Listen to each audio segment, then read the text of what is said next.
Ayan. Good afternoon sa inyo ng oras na yun, no? 5:40 na. Yan, mga abel, 5:43. Yan. Punta muna tayo sa ating mga ibon, yan. Pero ito, may nagsusubo dito, ayan, no? Ang ganda ng anak nila, checkered, oh. Yan, no? Ganda ng anak, oh, checkered. Alright. Tsaka blue bar. Itong checkered na to, bibigyan natin to sa kumpare natin na si paring Joy Joy. Ililipad niya yan sa pare sa January. July. Then itong blue bar na to. Medyo tinamaan niya ng bulutong aray ko. Okay lang yan, madali lang matanggal yan. Alam naman natin, medyo malamok sa atin eh. Ayan oh, kita nyo, blue bar. Ganda. Pero checkered sa kanya, yan yung checkered na yan is yung nag-contender niya sa sa Kosa. Last lap lang hindi nag-clock kasi pahirapan. Yan. Then dito, tiga lang mga abel. Ngayon, mga abel is ayan. Ito ko sa inyo yung ininom ng ibon natin na medyo nagbe-blurred na yung ating camera kasi hapon eh. Ayan o. Plain water lang tayo. So isasakay nga natin mamaya is si Litar. Ayan. Ang basketing natin ng BBC ngayon is Karanglan. Karanglan, ano ba yun? Nueva Ecija pa ata, Karanglan. Oo, Karanglan, ayan. Yan ang isasakay natin. Then, eto pa. Ito yung isa. Si Peter B. Peter C. Teka lang. At inaaway niya tong si, teka lang, no. Patong ko muna dyan. Si Johnson President. Ay, wag. Basa ang ipot eh. Ayan, yan. So, ito naman is yung ating isasakay bukas sa TGRC. Sa sa Naga. Ayan, kondisyon na yung ibon natin. Ayan, no? Naligo na rin yan. Kusa siyang naligo kanina. Oh. Ayan, nasa kondisyon na yung ibon. So, kanina, hindi ako nakatiis kasi nagwawala siya. Kaninang umaga, pinalipad ko kasi to halos lahat. Naronda na sa atin lahat yan. So, ngayon, naiinggit siya, nagwawala siya. Binubugbog niya itong itong pintuan dito. Gusto niyang makawala. So, ngayon, pinakaronda ko siya para makita ko yung tibay. Ngayon, huli ko siyang pinakawalan. So ngayon, huli rin siyang pumasok. Sobrang tagal niyang lumipad mga abel. Kanina, nakita ko lang, napansin ko. Sabi ko, okay na tong ibon na to. Lalaban na to. Sabi ko. So ngayon, bibigyan natin siya ng vitamins mamaya. Mga alas 6 para orit na orit yung katawan ng ibon natin. Then, eto, sakay natin ng Karanglan. Medyo nagpi-50-50 ako dito kay Litar. Dahil parang siya. Ito kasi ang lipad nito dapat south mga abel. Kaso nga lang, nagpi-50-50 ako. Dahil para siyang nangangayayat. So ngayon, ang ginawa ko sa kanya, pinalipad ko lang kaninang umaga, tanghali. Hindi ko na siya pinalipad. So titingnan natin bukas kung anong magiging resulta ng pag-uwi niya bukas. Kasi napapansin ko mukhang malakas naman siya. Kaso tingin ko malilate umuwi ito. Kasi base kaninang umaga nakita ko yung liparan niya. Isang ikot lang, gumanon lang mga abel, gumanon lang sa apartment, gumanon lang Pag sa apartment, isang ikot lang, landing na, lumanding na uli dito sa ating landing board. So ngayon sabi ko, ba't ganon? May nararamdaman ka ata. Pumasok. Ngayon, rumoronda pa itong mga to, lahat to, ayan. Then ito, naronda rin. Ngayon kinuha ko uli. Kasi malapit nang bumaba itong mga to. Ito, nawala. Nag-break away to, lumayo. Sinubukan ko uli siyang isabay sa mga to. Ganon din. Kung hindi ko siya binugaw, hindi siya lilipad uli.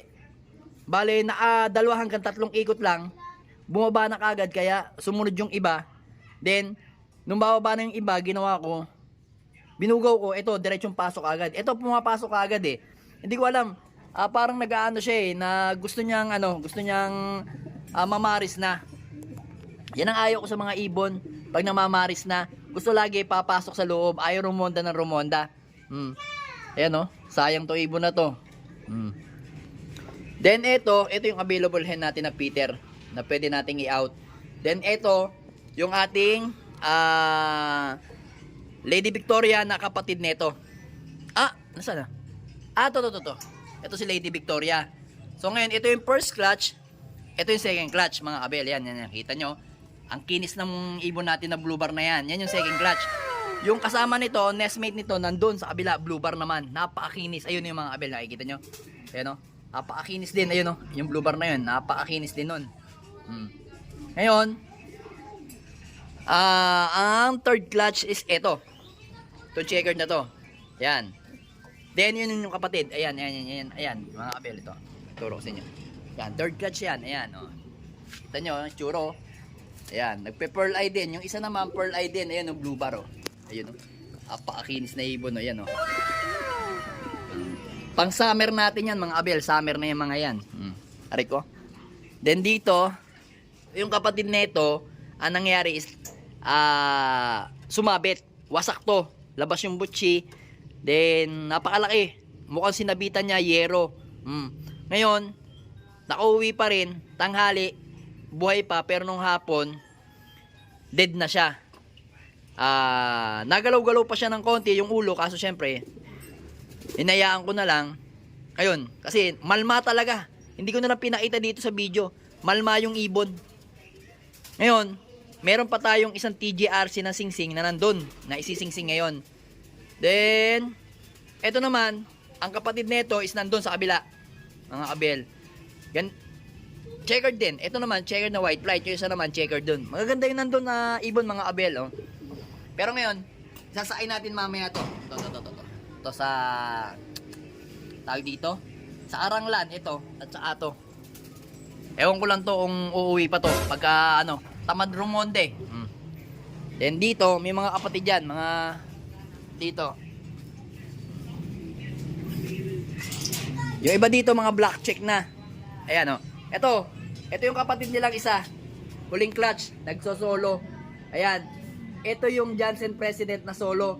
Kung natatandaan ninyo, yung ating namatay na ibon sa TGRC na white flight is, ayan, kamukhang kamukha niya. Solid oh. Kamukhang kamukha niya nung bata. Kaya sabi ko, titira din tong ibon na to. Ito, nakasingsing to ng TGRC. Ika lang mga abel. Kasi nilipad yan eh. Yan. Ikaw dito ka. Dito ka darling. Pakita ko lang sa inyo yung mga palabas natin ng ng summer. Ito, summer oh. Itim. Ganda. Ito yung anak ng tutubi natin na may pasok na Wanda. O ayan, ayan yung kapatid na sinasabi ko sa inyo. Anak ni ni Lady Victoria at saka Peter B. Ito si Peter B. Yan yung second clutch. Oh, ang ganda. Peter B hen yan. Solid oh, gandang ibon. Then ito yung ating Arden na may pasok na Peter. Yan sinasabi ko sa inyo, napaka-solid na ibon no. Solid nito. Alright no, alright to. Meron pa. Ayun pa yung isa naglipad doon sa kabila eh. Ito yung second clutch. Ayan oh. Ayan yung kapatid nung Jansen President natin na white flight. Ayan oh. Ganda rin, di ba? Solid. Solid yung late na inilalabas ng ating mga ibon ngayon. Flat-headed.